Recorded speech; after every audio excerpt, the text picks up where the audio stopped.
باشە حکوومەتێکی دەسەڵاتدار بەو هەموو ئیمکانیاتەوە کە بەداخەوە هەفتەی پێشوو پێرێ مناڵێکی شاگرفیتەر عمری نزیکەی 15 ساڵە خۆی کوشتووە.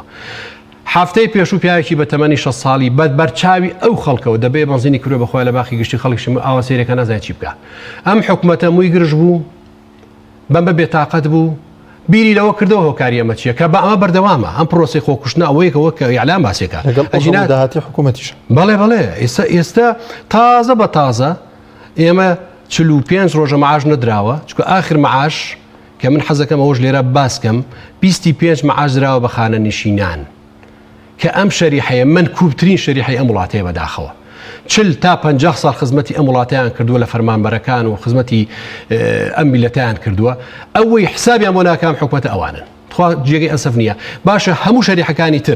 هەموو شەریحەکانی تر ئەتوانن غێری وەزیفەکان چەندی شێکی ترکەن خانە نشینی توانێت کابراایکی 65 ساڵ و 63 ساڵ و 70 ساڵ توانێت بڕوە کەسابەتێکی ترکە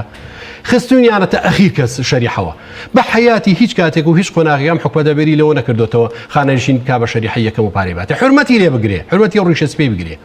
ئەمە نظامی بەڕێوەبردنی وڵاتە پاشان لەگەڵ ئەم هەموو داماوی و قوربەسەریە کە خەڵک ئەخۆیە کوژێ لە وڵاتە حکوومەتی ڕئیسی حکوومەتی سەر تەلەڤیزۆن خەریکی پرسیار وەڵامە جێی مەئساتە ئەمە یعنی بەڕاستی بەداخەوە